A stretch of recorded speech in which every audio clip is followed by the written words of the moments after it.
I was looking at the Steam website on the weekend, and I saw there was this game available on there, 90% off, called Bomber Crew. It's a kind of a cool game. You make a team and you put them into a bomber, and you go off on little missions to try to achieve an objective and return home safely. It's not a extremely high budget game. It's more of a little indie game. It's pretty cool. It's also not going to be the next Skyrim. So ultimately, I paid about $8 for this. Grand total of about $8. And I would imagine that I will continue to play the game a little bit here and there. And I have absolutely no idea how many more minutes or hours I will sink into that game in the future. And yet, it really doesn't matter very much, does it? Because the cost of the game, somewhere around $8, is less than what I would probably pay to get a coffee and a donut if I went to a coffee shop. As long as I get a few minutes of fun out of that game, and it's rather novel and fun, I've gotten my return on investment the very same day I bought that game.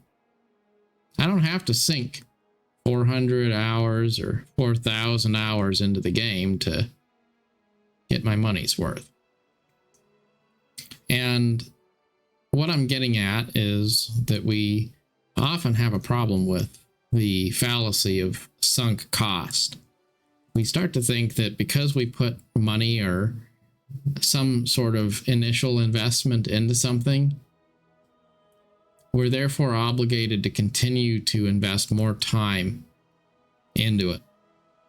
Essentially, what we're telling ourselves is that because we initially were concerned about the risk of wasting money, we therefore will solve that conundrum by permanently wasting our time.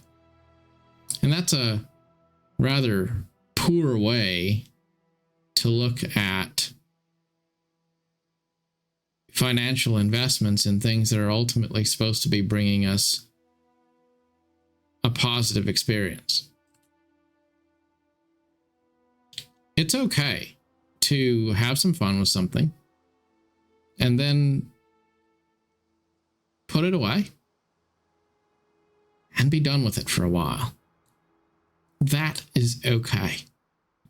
It's okay to say, I had a really good experience with that. But that doesn't mean I want to play it every single day. And that's true for all sorts of things, not just computer games. It can be true of people, relationships, jobs, hobbies of all kinds. It's okay to say, you know, I had a really great time, but that doesn't define my entire future. I'm going to celebrate the positive experiences that I've had. And I'm also going to be open to the possibility that they are temporary experiences, short experiences, not meant to be something that transcends just one experience and becomes a lifestyle or an identity of its own. Maybe we are all just a little bit addictive in our personality, something like that. But it's okay to be casual, I guess. That's really what I'm getting at.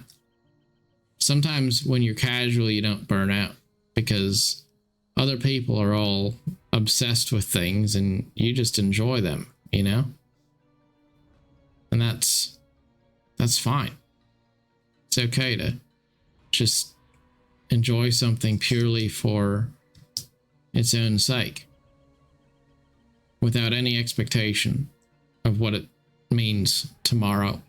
And isn't that the summary of how to live a good life right there? You enjoy your life. You make the most of it today. You be invested in it right now. Doesn't mean that you don't care about what you're doing. But you also understand that you got your return on investment already. You don't have to keep on doing the same thing over and over again for the rest of your life. You don't have to sell your soul to have a good experience right now. You can be happy right now. You can be invested in what you're doing right now. You can take pride in the things you're doing in your life right now. And you can also not be emotionally attached to those things in the sense that you can't fathom the possibility that perhaps they're not going to be a permanent part of your life. People come and go in the course of our lives.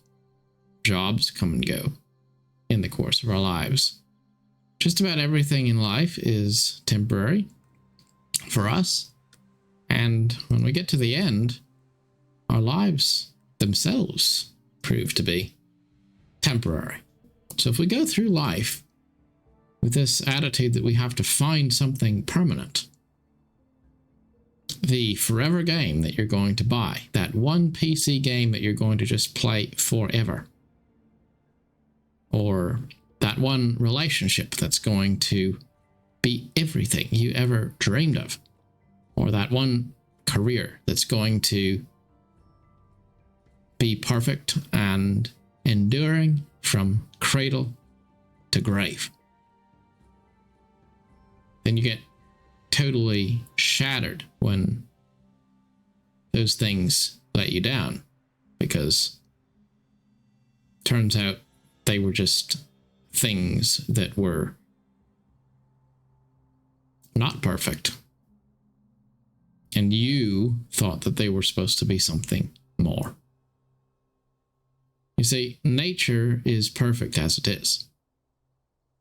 It's when we believe that nature is not perfect as it is, when we believe it needs to be something more in order to satisfy us, that's when we set ourselves up for some sort of disappointment. So let things be what they are and accept that them being what they are is enough. Life is enough just as it is, because ultimately it all is working as it ought to, even if it's not entirely clear to us how. Make the most of your life, but don't be so rigid that you can't